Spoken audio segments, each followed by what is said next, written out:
The following is a production of DallasCowboys.com and the Dallas Cowboys Football Club. How about them Cowboys? Yeah! Go Cowboys!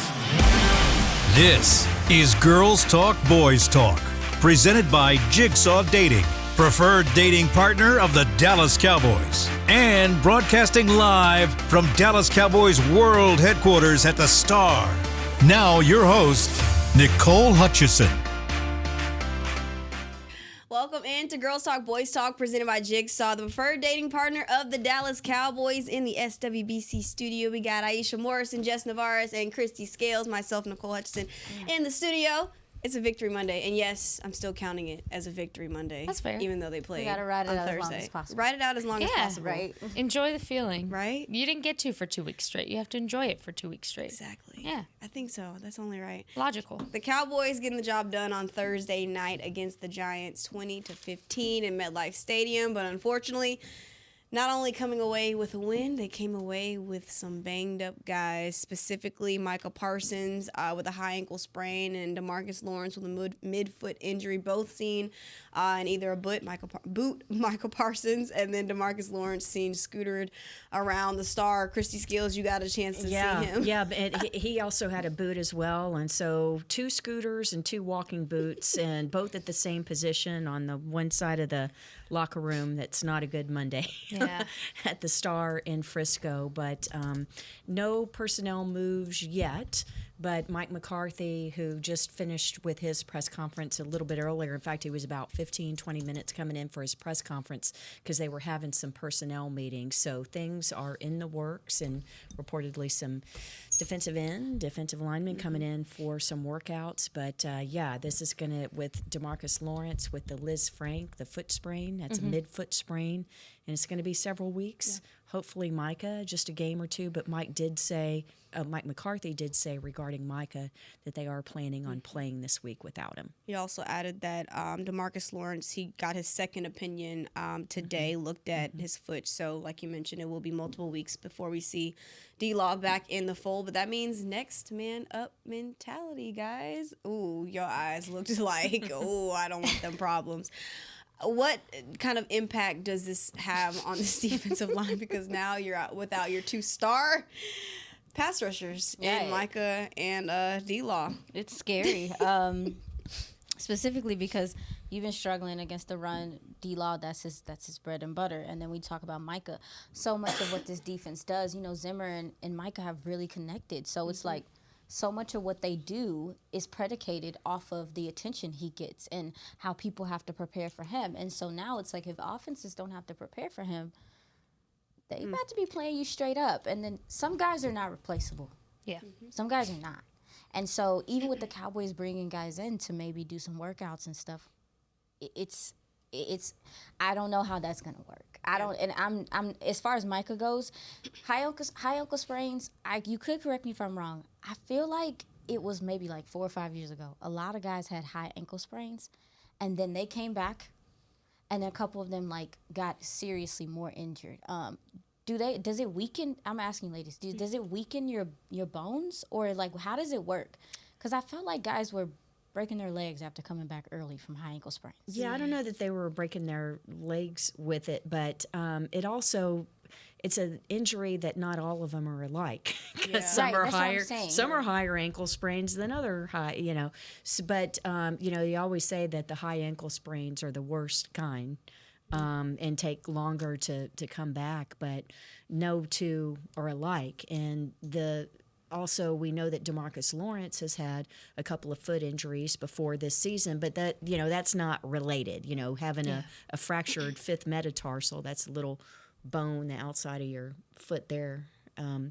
It's not related to the foot sprain that he suffered against the Giants, and it's not the same kind of foot sprain that Jordan Lewis suffered last year, which was so devastating.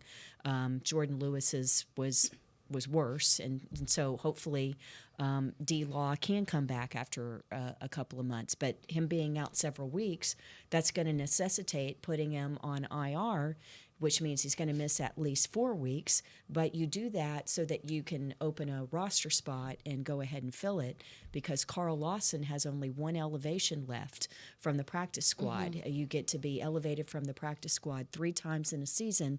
He's already been elevated twice. So either you put him on the 53-man roster this week, or you just wait and elevate him one more time on the practice squad and then make a decision after that. The high ankle sprain, I looked it up. It takes at least 6 weeks to recover from, but severe cases can take several months.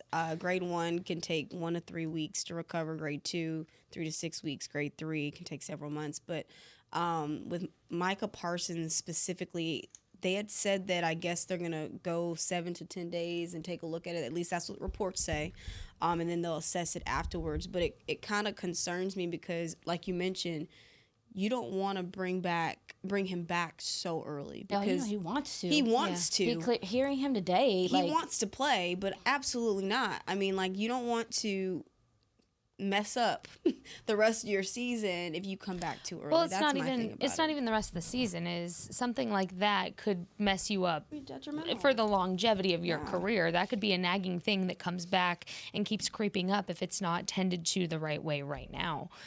So to answer your initial question, Nicole, about kind of what this does in the next man up mentality, well, you're wearing very thin in that position. I mean, you have Sam Williams, it's already out for the season.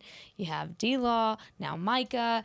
And to Aisha's point, like, there's some players that can't be replaced. Yeah, it's Micah Parsons. And what does every offensive coordinator say when they're talking about the Dallas Cowboys is, hey, we're preparing for Micah Parsons. Every reporter for every team asks about Micah Parsons in those press conferences. So for me, I think what it does, too, is it changes not only how they're schemed against, but when you're on that line and just the defensive side of the ball as a whole, it changes the communication aspect of it as well because of how much Micah is doing. So it's a really big domino effect. I'm interested, though, to kind of see how this defense operates without Micah in a sense of, hey, he's out there, you know what he can do, but what are the rest of you guys going to do to step up to kind of help in the meantime while he is out?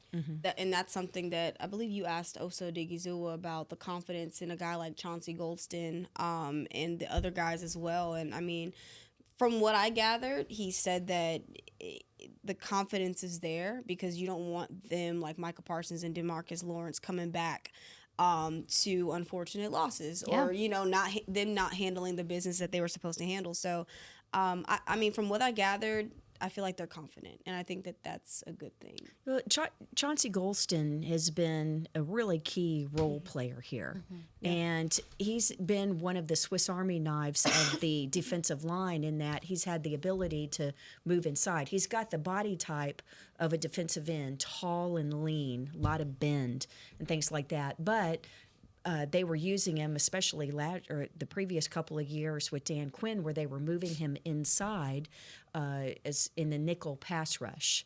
Well, now he'll be one of the starting defensive ends along with Marshawn Nealand. At least that's the plan for now moving forward. And this is a golden opportunity for Chauncey. Oh, yeah. By the way, it's the 4th year of his rookie deal. If he plays well, he can Dorrance Armstrong this into a second contract. And crazy enough, when you look at those two players in comparison, a lot of similarities in their play. I honestly think that Chauncey Golston has pass rush ability. He's shown it through some of these games. And even in the preseason, he's shown some of the ability to rush the passer. But I will say, I am very curious of where the pass rush is going to come from because it was already, I mean, Daniel Jones had time, you guys. Yeah. You know what I'm saying? He was camping out back there. He was.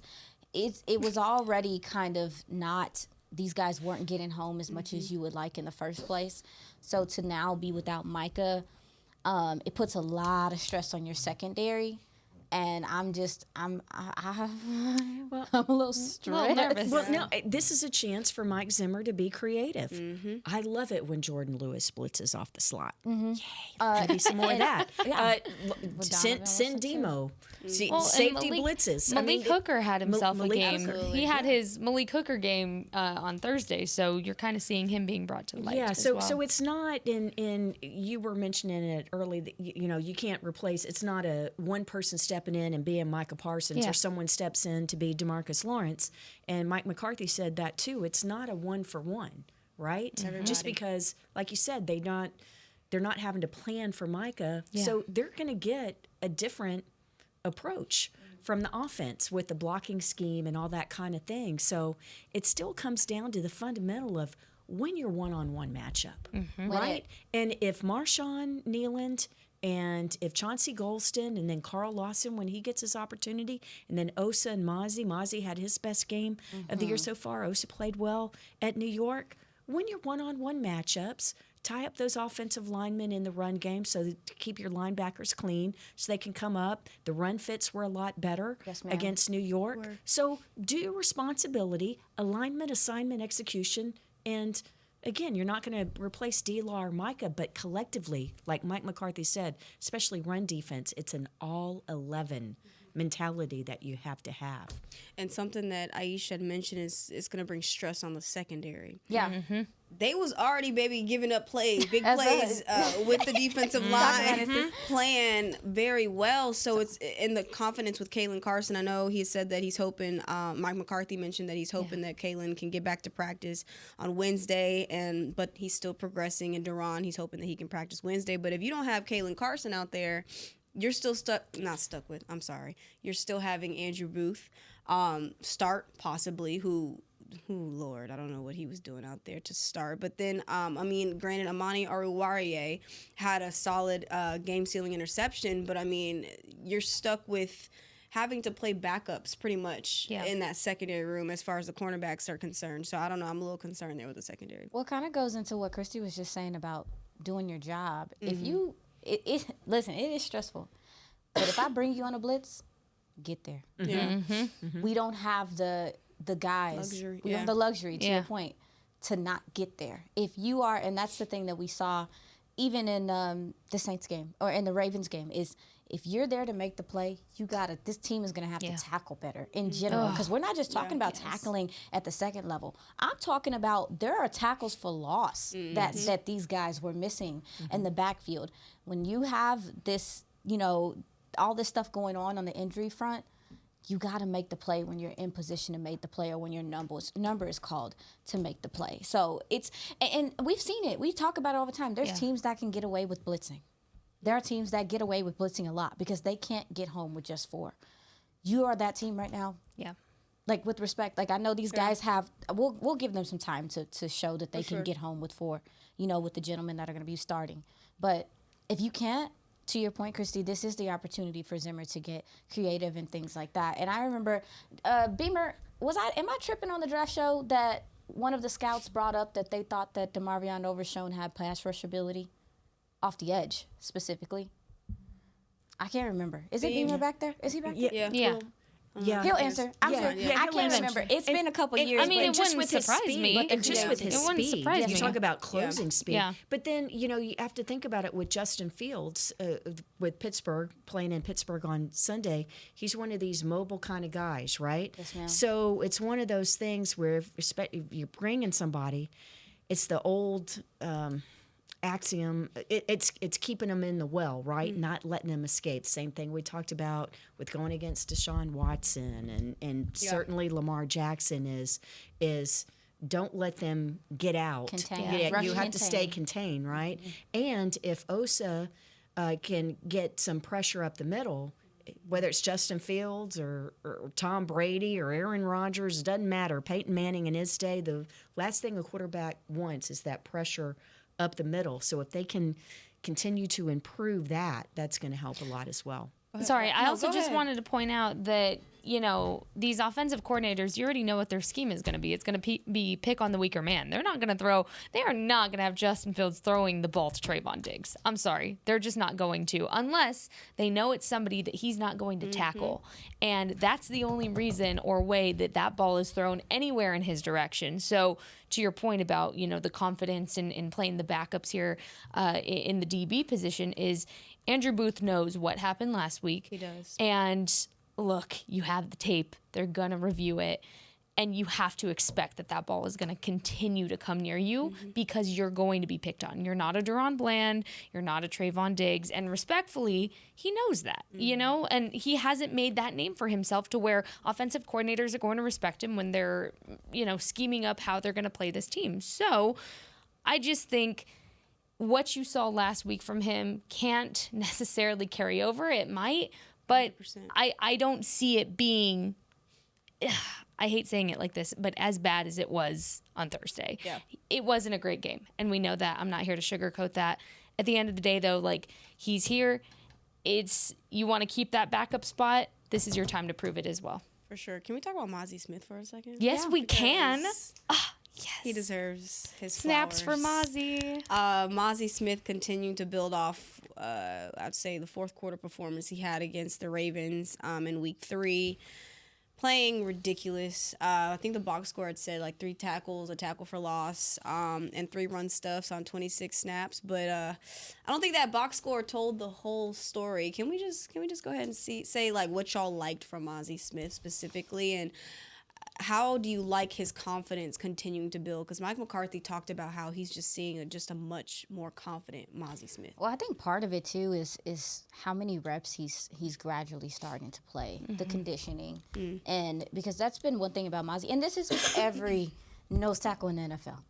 They need a rotation. They are not typically high motor guys. If you get one like a Chris Jones, it's special. You know what I'm saying? And Chris Jones, you may not even be a 1 really to standards. But anyway, I think the conditioning with him has gotten so much better. I feel like he's comfortable, and a lot of what he did on that defensive line was making his presence known early. And I think that like that position is such a smash mouth, like tough position to play. He literally overstated his energy as far as like, I'm here, I'm gonna be here all day, and he really controlled the line of scrimmage. And that is what was impressive to me, is he's taking on that responsibility. And even listening to his comments today, referring to himself as, I don't want to be considered dead weight, it lets you know like he know what time it is. And so I'm really looking forward to looking at him in this game, and just seeing him continue to build good days. But like I said, it was as that middle, for him to take on the responsibility, and you see it like, okay, this is my job, and I'm gonna handle it. And he set the tone. Him and DeMarvion Overshown set the tone for the defense early. So that's what I liked, is the control that he took over the defensive line. What I liked from him I'm sorry, real fast. No, go ahead. We can spew about Mazi all day, every day. I'm sick of you. No, I had talked to him in the locker room today, and I'd asked him, like, what's the biggest difference for you from, you know, starting last year, coming in as a rookie, and, you know, now, the start that you've gotten to this year. And he had said that, like, he genuinely feels like playing a full season of college football, then going right to the combine, preparing for the combine, and then going right into, you know, rookie minicamp and all these things. It was a lot of football. And he was like, if I could do it all over again, I would absolutely not do the combine, or just do the 40 in the combine. Like, yeah, that's what he told me. And I was like, wow, like that makes that much of a difference. He was like, yeah, like having an off season of just like not doing football for a certain amount of period and just like focusing on himself, it really helped him. So that was something that I really loved to hear from him. Really quick, just because of the draft process and stuff, and I'm sorry, Jess, I know you want to add. The combine itself, we see a lot more players feeling like that as of late. Is that because the combine is testing things, but it's not football practical. Right. You know what I'm saying? Like, there's things you can take from the combine testing numbers and stuff, but specifically for like a nose, what do they get out of that for real? Like, let's hope he's not sprinting 40 yards. That's what I'm. And even him saying he wanted to do the 40, I think him doing maybe the shuttle would be more beneficial to him, which we're seeing more players do. And I love it. I love players looking at it like, I think the Senior Bowl or something like that will allow them to show what they can do. But the combine, if you're not a skilled player, a lot of the time it kills your stock. It's not helpful. So I'm glad that players are starting to take ownership over what they think is going to benefit them in their careers. And also, too, by him saying something like that, it might speak to some of these other players that are like, you know what? I want to focus on what it's going to be like for me to go into the NFL. and because it takes time, they train for months, right? Yeah. For the It's combine. like right after. Hey, a lot of them aren't even finishing their college season. Yeah, they they're train for continue months to for the start. combine. So thank you for that, Nicole, because that's helpful. Go ahead, Jess. That was very Kanye of you. No, I'm gonna let you finish, but I'm was just like, kidding. in regards to the combine, I thought it No, was important but that's to add. such a good point because you don't hear people talk about that a lot. And for Mazi to bring that up and admit it, that's huge. So it makes you question, like, down the road, way down the road, how that could change much and it's gonna evolve. change. Yeah. One more point about Mazi. No, never mind. He's going against a rookie. So Zach Frazier is the Steelers' new center, and so instead of going up against one of these old wily veterans who's seen it all, I think it could be a good. Frazier is a second-round pick out of West Virginia. It was a high pick and everything, but Mazi's going against a younger, less experienced guy this week, so that could work in Mazi's favor. For sure. All right, go ahead, Jess. Can I talk now? Yes. Oh, love that. You have the floor. Thank you. I just wanted to say I want to go back to my conversation with him during OTAs when he said, I don't know why everyone keeps asking if I'm down. I will just never forget that. He's like, I'm not. I'm doing good. I just need to focus on my rehab with my shoulder, go back to my fundamentals. And he's done exactly that. Like going back to OTAs for the plan that he had with Zimmer, get better from the shoulder injury, recover in the right way, put on weight in a healthy way, which was something he really emphasized, and then grow confidence. They've done exactly that. That plan has just worked out so perfectly for him. So to see him pretty much like body slam this man during the game, I was like, yes, Mazi, like that's the confidence that you've wanted to see him play with. And to finally, I think he has a lot of trust in Zimmer as his coach to understand the plan and understand the why, because I think for a player like Mazi, he has to understand why he's doing something and why what the purpose is. And I think if he didn't have that, it would be a different story. So I'm really happy to see his progress. Mazi Smith, DeMarvion Overshown, that whole entire defense, pretty much the star of the show on Thursday. But up next, we're talking now the Cowboys state in the NFC East and the NFC East around.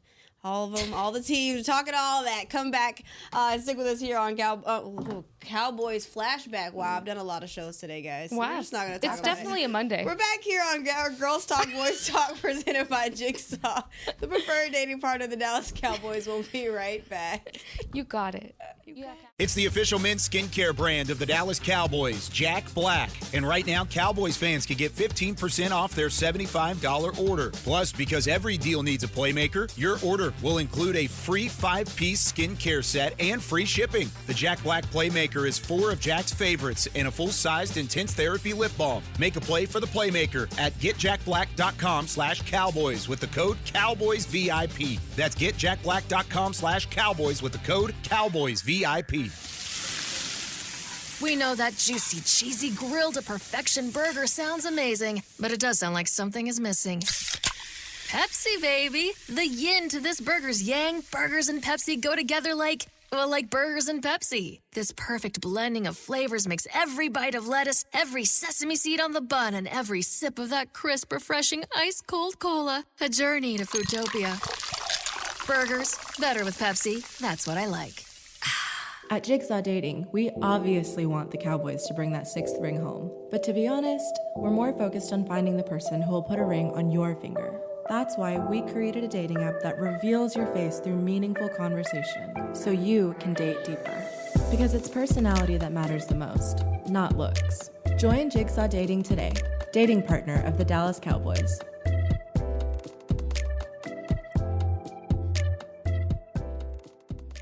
The Dickey family always mandated that the only Polish-style sausage worthy of their restaurant must have high-quality coarse ground beef and pork, rich spices, and fresh natural casings. We still serve it to this day, and it's so popular, Dickey's sausage has been named the official sausage of the Dallas Cowboys. The perfect matchup on game day. Dickey's Barbecue Pit. No one outsmokes us. Order at dickeys.com. For groups, call 866-BARBECUE. Dibs on the ribs.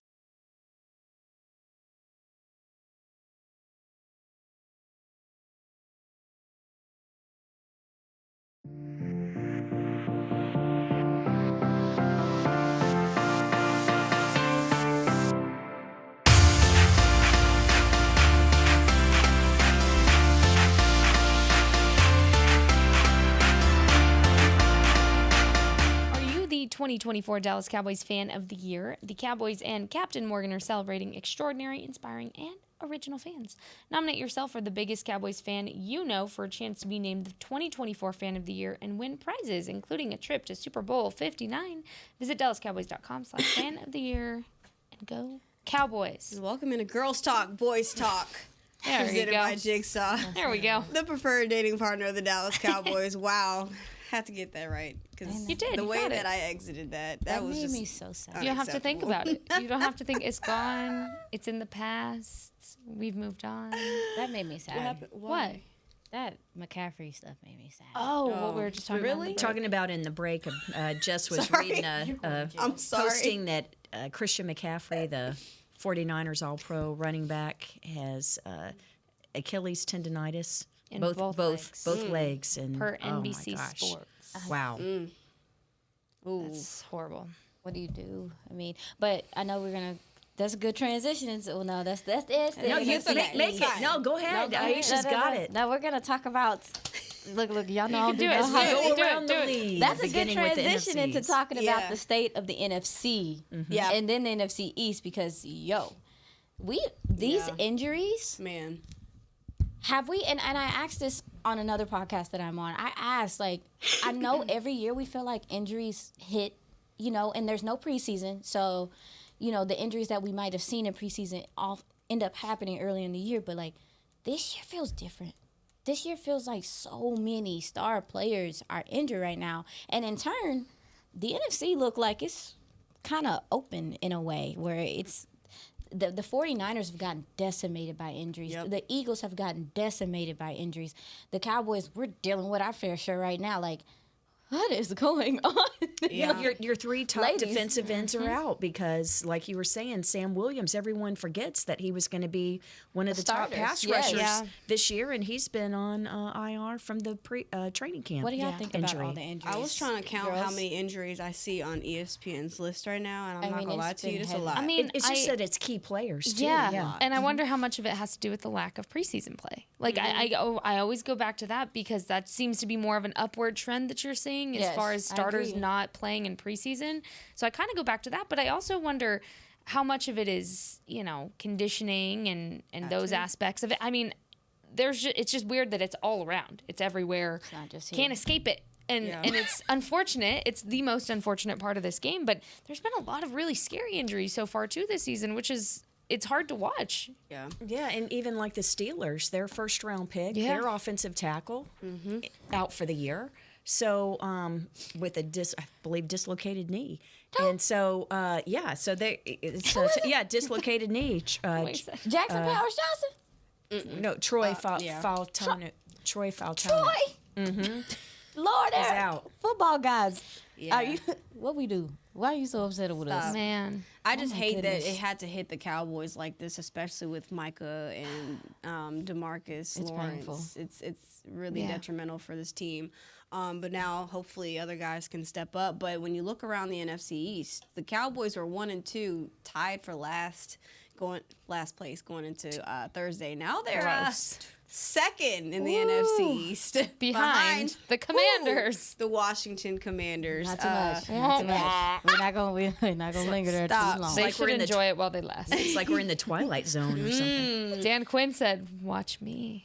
He did. We're not Up to gonna- week 4. Yeah. Hey, their offense, they are But fun to watch. But you and they also have are to, like, finals. Wow. you have to consider the situation that they were in. They had some of the most money in salary cap. They spent so much money in free agency. They were so bad last year that they were able to get a first-round pick in Jaden Daniels, who looks fantastic. Obviously, Dan Quinn leaving brought in, a new staff, new feel, and all the guys that followed him. And Kingsbury is coaching his little tail off over there. Listen, I'm not gonna knock nobody, playing well or whatever, but. I mean, I'm not gonna overreact, but I do think that Jaden Daniels is a player. Yeah. And I will say, to see someone like Terry McLaurin finally getting a quarterback, Yes. it's nice to see, because he's been waiting for someone to be that guy for him, and so I will say I'm happy for them in that regard. But that can sound like God. Did that taste like vinegar? Nothing else nice. Did that taste like vinegar? about Because to I could throw tell up. that looked like it hurt you to say. Oh my goodness. She's in pain here. Hold my hand. Hold my hand. You can get through it. You can get I'm through about to throw up. Hold my hand. We'll get through it. I'm There you go. crying. It's not Philly. Do you dislike Philly more than the Commanders? Yes. Yes, 100%. Yeah, well, just because Washington hasn't really been relevant. No, I mean, no, it hasn't been Where's competitive the umbrella enough. for the shade? It hasn't been competitive enough. That, It hasn't. That's fair. Yeah, so And I'm looking at this Philly schedule. They got Cleveland October 13th. Well, they actually have a bye week technically, and then Cleveland. Then they got New York. Oh my goodness, Dave, you close to my face. I'm praying New on a York downfall. Giants on the 20th. Then they She's have fasting the and Bengals. praying, So as they she says. are. Let me go back to their overall record. 2-2, right? I believe. Yeah, 2-2, and then they have Cleveland. Haha. Then the Giants up next. I'm sorry. Does that? Does that give y'all any belief that the Cowboys could possibly take over the number 1 spot if Washington does not, of course, continue to keep winning? Go ahead, ladies. Look, here's what I'll say. Based on what I've watched from the Eagles, it was predictable to what I expected to see from the Eagles offense under their new offensive coordinator, and that's all I'll say. Stop. No, it's no shade. It's exactly what I thought it would be, and it's not playing up to Jalen Hurts' strengths. Yeah. And you hear the conversation of Jalen Hurts interceptions. 'Cause he's not, Sounds familiar to when Dak had that same conversation following him. So that's all I'm saying, is it's not playing up to his strengths, and Jalen Hurts is the kind of quarterback that he needs a very specific kind of game plan to be successful. It's just not playing up to that right now. well, but they've had the injury bug at wide receiver, got you hit know. there, So too. just like it's hit the defensive end Yeah. for the Cowboys and hit cornerback, well, it's hitting them just like San Francisco. It's hit that Fred Warner. Oh, that's a tough one. He's one of the best defensive Yeah. players in the league. But it was hitting the offensive skill positions for the 49ers. We already mentioned Christian McCaffrey. So I think that's the issue with when we're talking about are there more injuries this year? I don't know that it's more in terms of numbers, but in terms of high profile and hitting That makes specific sense. position groups, that it's affecting how the offenses play. You know, how the coaches do the game plans. I also feel like there was just a lot of coaching switches throughout this last offseason that everybody's kind of readjusting to their new game plan and their new schemes to where it's kind of fair game in that aspect too. And so when you look at having a new DC here, you know, a lot of teams have new offensive coordinators, new head coaches. Like last year felt very much like a switcheroo for a lot of people. So that also, I think, plays into it too. Yeah, and McCarthy says, you know, September, it's not till you get through September and get into October after those first 4 games that you really see teams with more of an established identity on both sides of the ball. My bad, go ahead. No, literally go. We was about to have a Go question. ahead. The Commanders have a. My guy Joe Hoyt told us earlier this morning that the Commanders have a last place schedule. Right. So there's they got a little bit of a Cowboys have a first place schedule. Facts. So that comes into play in this next 3 games. Let me see. I think Washington plays Cleveland. They play Cleveland this week, and then they play the Ravens next week. Yeah. So it'll be Yeah, interesting. the Cowboys next 3 games are Ravens huge. found their identity. So You're welcome. Have fun. They did. They mollywopped the Bills yesterday, and the Bills have been playing good football. That's what I'm They saying. really took it to them. And guess who it took to play to find their identity? I'm so sick of that. I don't want to talk about it. I'm just saying. But as far as the Eagles go, Kellen Moore's offense is not an offense that your quarterback can't be. Successful? No. Sorry. What Dak does at the line of scrimmage is a lot of because of Kellen's offense. He's not going to do unless you're the slot receiver. That's why Schmitty is everywhere. But he's not going to do a whole bunch of things to make things easier, I guess you want to say. Yeah. He really relies on your star players being star players and getting open on their own. I think he did start feeling some things out with CeeDee Lamb later. But that's why Jalen Hurts is struggling. And I feel for him. I know the wide receiver thing is a thing, like you were saying, Christy. But his fumbles and some of this decision-making is, to me, predicated on him not knowing what he is seeing. He doesn't know what he's seeing. People are doing things late in the play clock, dropping guys in the coverage and stuff, and they're fooling him. And also, too, I mean, the pocket presence is just kind of lackluster right now. I'm not saying I like Jalen Hurts. I'm not saying I feel sorry for them. I'm just saying. Seems like there's a little sympathy going on over there. I'm a not little gonna a little too much for my liking. I think we've done enough. I think we've said we feel sorry for you, Philly. Washington, y'all doing good. You said you feel sorry for Philly. I said I feel sorry for them. 99% of Cowboys Nation. Chris is like, I'll never feel bad. Never feel I said sorry I for didn't Philly. feel any kind of sorry for them. Y'all don't feel bad for them at all? No. I really don't. Never. Because ain't nobody going to feel sorry for the Cowboys. And No, they yeah. Have you not they're seen gonna keep Twitter losing, when the but if Cowboys they keep lose? losing. It's unbearable because of Eagles fans. Truly. Dang, Saquon just trying to have a comeback. I don't want to hear that. I like That Saquon. ain't got nothing to do He with should have us. gone somewhere else if he wanted. Ain't got you to nothing to root do for with him. us. Ooh, y'all Yeah, it doesn't ruthless. involve us right now. Okay, so right now, who wins the NFC East? I was just going to ask that. Oh, that's a good I was question. just- Good Yes, job, It's everyone. fine. It's Good fine. job, It's fine. everyone. No, seriously. Washington's playing the best football, They are. Yeah, they are. but it's a long season. We played the Eagles first, right? Before Washington. Yes. So that's a win for us. I don't know. I'm banking on it. I think I don't know, that man. the Cowboys can get it done.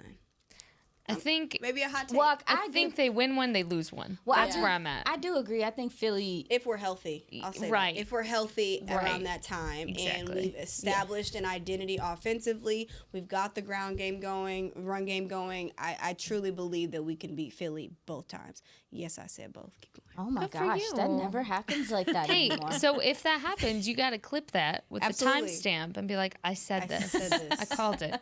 Period. But yeah, I would say right now, yes, I think the Commanders are playing the best brand of football. You talk about defensively and offensively, they're getting a lot out of their guys right now. I know it pains you to say that. Oh, hold my hand again. Are you okay? All right. I'm right here. I'm On having a that hard note, time. we gotta take our second break. We'll be right back with more Girls Talk, Boys Talk, presented by Jigsaw, the preferred Provide dating you partner of the some time Dallas to compose Cowboys. yourself. Stick with us. The Dickey family always mandated that the only Polish-style sausage worthy of their restaurant must have high-quality coarse ground beef and pork, rich spices, and fresh natural casings. We still serve it to this day, and it's so popular, Dickey's sausage has been named the official sausage of the Dallas Cowboys. The perfect matchup on game day. Dickey's Barbecue Pit. No one outsmokes us. Order at dickeys.com. For groups, call 866-BARBECUE. Dibs on the ribs. We know that juicy, cheesy, grilled to perfection burger sounds amazing, but it does sound like something is missing. Pepsi, baby! The yin to this burger's yang. Burgers and Pepsi go together like burgers and Pepsi. This perfect blending of flavors makes every bite of lettuce, every sesame seed on the bun, and every sip of that crisp, refreshing, ice-cold cola a journey to Foodtopia. Burgers, better with Pepsi. That's what I like. At Jigsaw Dating, we obviously want the Cowboys to bring that sixth ring home. But to be honest, we're more focused on finding the person who will put a ring on your finger. That's why we created a dating app that reveals your face through meaningful conversation, so you can date deeper. Because it's personality that matters the most, not looks. Join Jigsaw Dating today, dating partner of the Dallas Cowboys.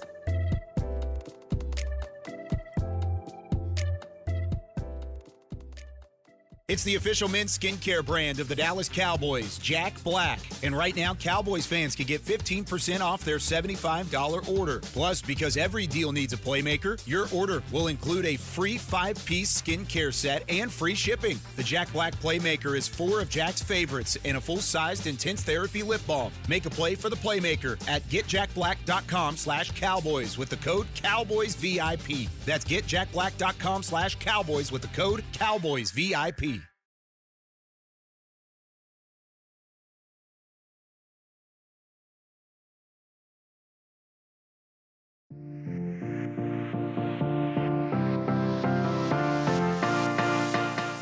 The Cowboys take on the Steelers in Pittsburgh on October 6th, so we're hosting a free watch party presented by 7-Eleven. Join us at the Miller Lighthouse at AT&T Stadium to watch the game with Cowboys Nation. Cue Thunderstruck because the Dallas Cowboys cheerleaders are also performing, and Rowdy will be there too. Watch the game, grab a Slurpee. Oh, I love me a good Slurpee. And cheer very loud. Get your free tickets at dallascowboys.com/watch party. Now I want a Slurpee. I got an energy drink if you want to go. Well, I have water down here. It's just not a Slurpee. It's fine. I'll get Slurpee later. Go to 7-Eleven. They got the best ones. Well, that's what made me want it. All right. Yeah. Well, Houston. What? We have a problem? Houston, Beamer. It was Houston. You're right. Tracking. You just randomly my start bad. saying Houston. Sorry. From earlier. Houston. Okay, cool. Anyways, all right, ladies, we are a month into the new kickoff rule. What's y'all's thoughts on it so far? I hate it. Oh. Why? Oh my goodness. I'm just having tantrum. No, I mean, I did think it was going to be more returns. I thought it was going to be more interesting, but I don't know. I guess it's the guinea pig year, huh? You know, it's a lot of mistakes being made, you know, on the field and stuff like that. Like, even, what game was I just watching yesterday? The people running into each other like crazy. Not yesterday, day before that. Yes, Sunday? on Saturday?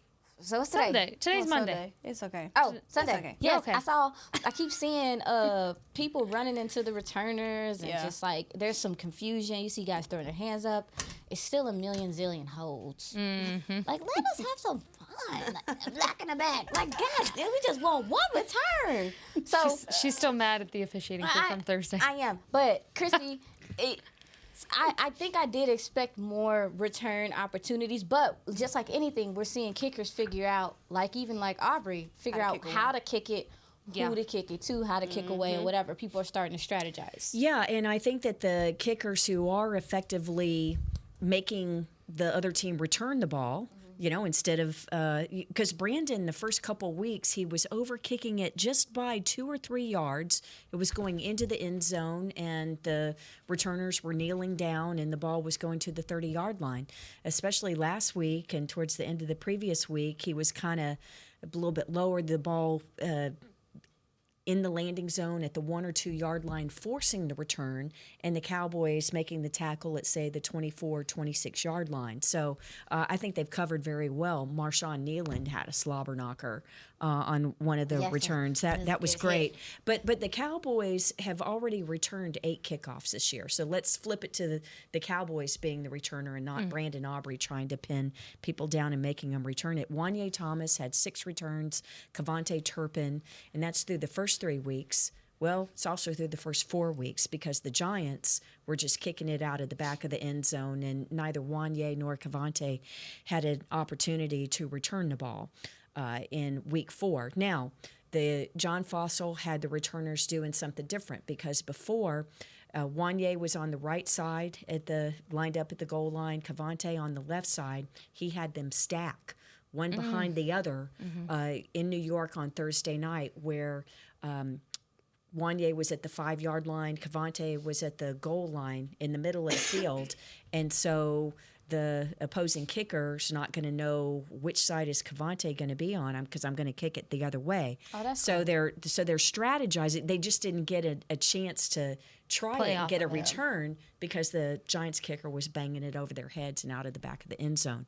So moving forward, and John Fossil is speaking this afternoon. So hopefully we'll review that and come back and talk about that tomorrow and see if he's asked about that, or I'll try and talk to him later this week after practice one day. But I imagine that they will continue to do that moving forward, having them stack and not declare a side. That's smart. Yeah, so that is smart. so that you can force the kicker to kick it one way, and what they want to get is Kavonte returning the ball. Okay. Well, you definitely don't want to kick it to Kavonte if you're the opposing team. That's for dang sure. Yeah. But the Cowboys are averaging 26 yards per return, and the fact that they 26.6 to be specific, and the opponents are just under 25 yards per return. But what we haven't seen, and I think when Aisha says, it's not going to be, we haven't seen like the really big returns, and I think that people were thinking that there'd be more dynamic, explosive plays as we go along. But most teams are doing like New York did and just either purposefully kicking it out of the back of the end zone, kicking it deep, or kickers haven't perfected it yet where they're so directional that they can, put it on the 1 or 2 yard line and force the returners to actually have to make the return. I mean, what's it called? Goodness. Returns are definitely crucial, especially for this Cowboys team. Offensively, they've done just enough to, I'd say, perform well, but field position is crucial for this offense Yes. because driving the entire full length of the field is not going to work for this offense the entire time, this entire season. So I think that's something that I'm kind of concerned about moving forward. I'm glad that you mentioned that. Like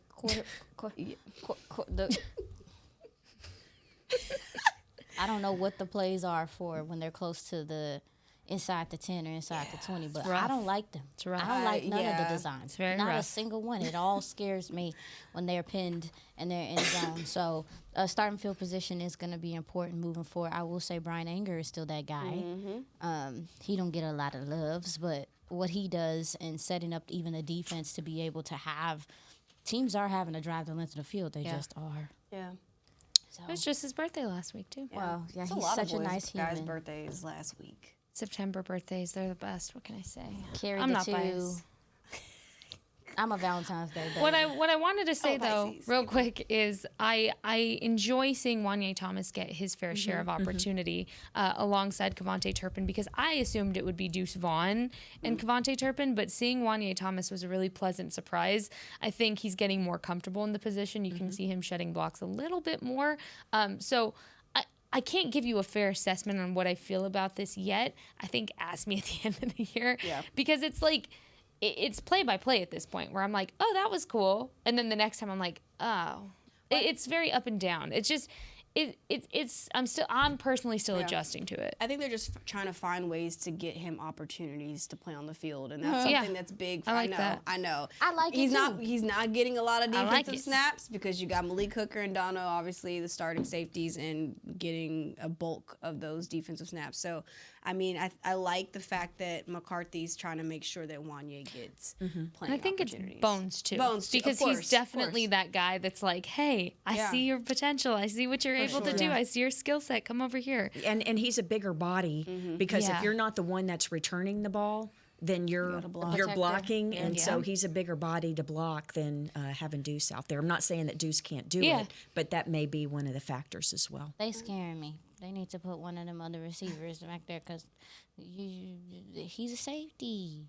But he was great. He was a great returner in college. Wanye was. I know, but still, like, give him a shot. Fine. Give him a shot. Yeah, let's continue to give Wanye a shot and everybody else a shot because they need one. They need the confidence heading into Week 5 against the Pittsburgh Steelers. Oh, I'm so fired up for this. I love going to Pittsburgh. I started watching some of their tape last night. They can't be had. They're weird. Boy, their offense was They're so really good and bad at the same time. They did not have a good first half. We talking about this as the week goes on. Dang it. We do got a long week, sister. It's a long week, girl. I stayed up late last night to watch that. Christy's stoked first half. And we'll be back tomorrow. They were good in the second half. We will be back tomorrow and Wednesday and Thursday and Friday to talk all about it. But for now, we've got to wrap things up, Cowboys Nation. We will see y'all back here tomorrow at 4 o'clock. To talk about the weird Steelers. Bye. This has been a production of DallasCowboys.com and the Dallas Cowboys Football Club. How about this,